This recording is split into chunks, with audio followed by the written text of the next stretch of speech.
Del Evangelio según San Mateo. En aquel tiempo, al llegar a la región de Cesarea de Filipo, Jesús preguntó a sus discípulos: ¿Quién dice la gente que es el Hijo del Hombre? Ellos contestaron: unos que Juan Bautista, otros que Elías, otros que Jeremías o uno de los profetas. Él les preguntó: ¿y vosotros, quién decís que soy yo? Simón Pedro tomó la palabra y dijo: Tú eres el Mesías, el Hijo de Dios vivo. Jesús le respondió: Dichoso tú, Simón, hijo de Jonás, porque eso no te lo ha revelado nadie de carne y hueso, sino mi Padre que está en el cielo.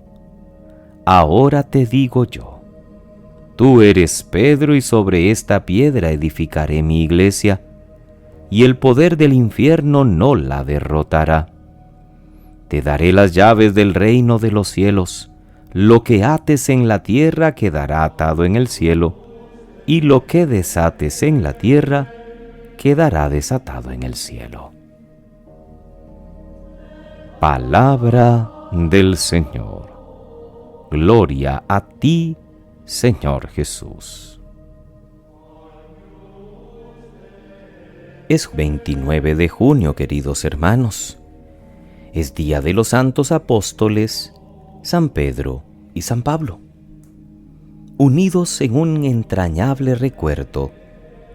La Iglesia celebra la fiesta de estos dos grandes apóstoles, columnas de la Iglesia y testigos de la fe y del amor a Cristo, por supuesto cada uno desde su personalidad. Pedro era pescador de Betsaida, Pablo un judío de Tarso. Ambos fueron llamados por Cristo Jesús. Pedro junto al lago de Genesaret, Pablo en el camino a Damasco, mientras iba a perseguir cristianos. Ambos, sin embargo, respondieron con prontitud y se convirtieron en personajes importantísimos en la historia de la primera comunidad. No murieron juntos. Pedro fue mártir en el circo de la colina del Vaticano en tiempos de Nerón, y Pablo un poco más tarde en la vía Ostiense, camino del mar. Pedro, según una tradición muy antigua, fue crucificado cabeza abajo, porque no se sentía digno de morir como su Señor y Maestro.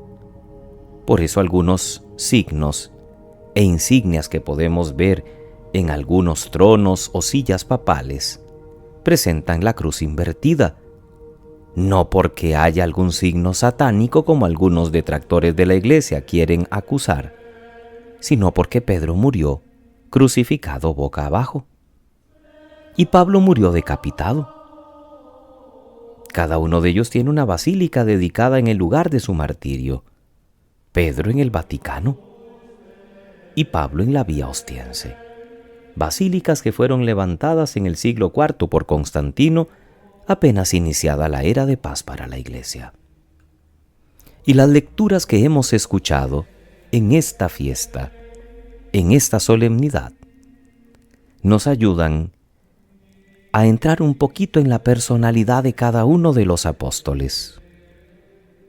Hechos de los Apóstoles nos narra el momento de crisis que vivió la comunidad cuando había problemas entre las autoridades religiosas y las civiles. Herodes Agripa, que era nieto de Herodes el Grande, para agradar a los judíos empezó a perseguir la iglesia y como había mandado decapitar a Santiago, le pareció bien encarcelar a Pedro. Pero la comunidad oró insistentemente y el ángel del Señor le liberó de modo milagroso. El mismo Pedro no lo termina de creer. Pues era verdad, el Señor ha enviado a su ángel para librarme. Lucas dice que era la semana de Pascua. En cierto modo se repetía el acontecimiento del éxodo liberador del pueblo de Egipto y el de la resurrección de Jesús de entre los muertos. En esta ocasión, era Pedro el liberado de la cárcel.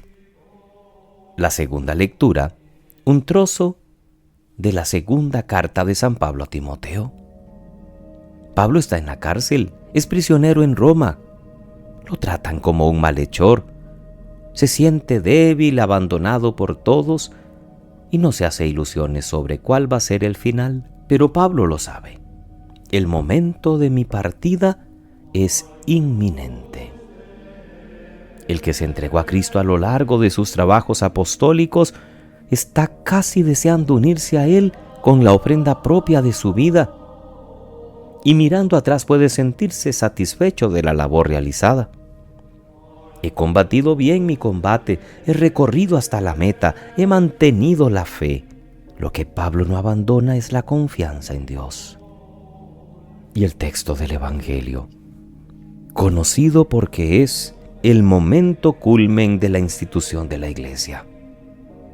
Ante la pregunta de Jesús, ¿quién dice la gente que es el Hijo del Hombre?, el que responde como siempre es Pedro, y recibe por ello no solo la alabanza de Jesús, sino también su investidura, donde Jesús le hace responsable de la comunidad. Le llama Pedro, porque no olvidemos que su nombre era Simón, y Pedro significa piedra o Cefas, y le encomienda la llave del reino. En otras ocasiones le encomendará ser el pastor de la comunidad, o le dirá: te haré pescador de hombres. La fiesta de hoy nos estimula ante todo a aumentar nuestra conciencia de iglesia y en concreto de iglesia apostólica. El fundamento de nuestra fe es siempre Cristo Jesús. Pero Él mismo quiso que Pedro y los demás apóstoles fueran los fundamentos visibles, los puntos de referencia de la unidad, de la fe y de la caridad. Como hoy lo sigue siendo el Papa, frente al colegio episcopal que preside, la comunidad desde la caridad, y que merece nuestro respeto y nuestra aceptación. No actuamos cada uno por nuestra propia cuenta. Somos iglesia, comunidad reunida en la fe y en el amor, y todos bajo el cayado del único pastor que es Cristo, que sigue cuidando a la iglesia a través de Pedro y de todos sus colaboradores. Hoy más que nunca, recordemos y pongamos especial énfasis en la frase del credo: creo en la iglesia que es una, santa, católica y apostólica.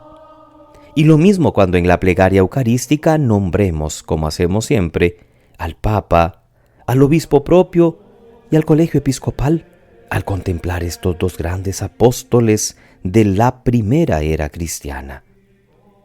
Veamos cómo se puede colaborar en la misión comunitaria desde temperamentos distintos, aprendiendo la lección del pluralismo. Qué diferentes eran Pedro y Pablo, pero siempre al servicio del mismo Evangelio. Cada uno con un carácter propio, con virtudes y defectos, con campos muy diferentes de actuación, pero enamorados de Cristo y valientes testigos suyos. Aprendamos de Pedro y Pablo a superar con valentía las dificultades que podemos encontrar en nuestro camino y no nos cansemos de dar testimonio de Él a pesar de nuestras miserias y debilidades. Que pasen muy feliz solemnidad de San Pedro y San Pablo. Que Dios les bendiga.